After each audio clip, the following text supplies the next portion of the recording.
எதெல்லாம் நீங்க இஎம்ஐ வச்சிருக்கீங்க? இப்போதைக்கு வீடு லோன் இருக்கு 1.5 கிட்ட கட்டு.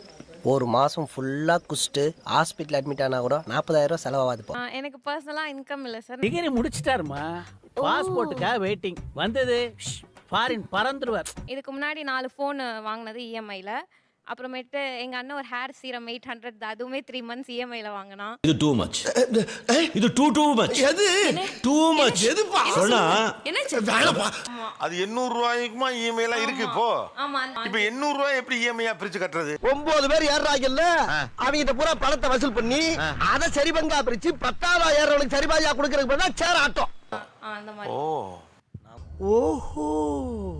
ஆனா இப்போ நீங்க இஎம்ஐக்கு போக போய் தானே உங்ககிட்ட ஒரு வீடு இருக்கு. இப்போ நீங்க வேலைக்கு போறீங்க. ஏன் அவ்வளவு கடன் படணும்னு நான் கேக்குறேன். சரி இப்ப நானும் வேலைக்கு போற மாதிரி ஆயிருச்சே. நல்லதானே?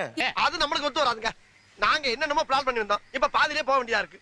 அங்கதான் இருக்காரா? ஆமா. No pain no gain sir. வாடகை வீட்டில் இருந்தாலும் நம்ம மாசம் மாசம் வாடகை ஒரு 10,000 கொடுத்தானே சார் ஆகிறோம். சிறப்பான ஆள் நீ. இப்போ நீங்க போட்ட பிளான்ல இப்போ இவங்களும் வேலைக்கு போக வேண்டியிருக்கே. சரிங்க சார், அதாவது எல்லாத்துலேயும் லாஸ் ஆர் கெயின் சமமாக எடுத்துக்கணும்ல சார்.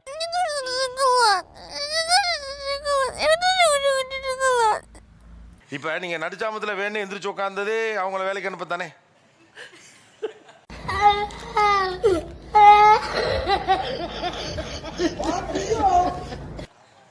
ஆமாம் சார். அப்புறம் என்ன, ரைட்டு தானே? ஏய், என்னைய வச்சு ஒன்னும் காமெடி கிமெடி பண்ணலையே.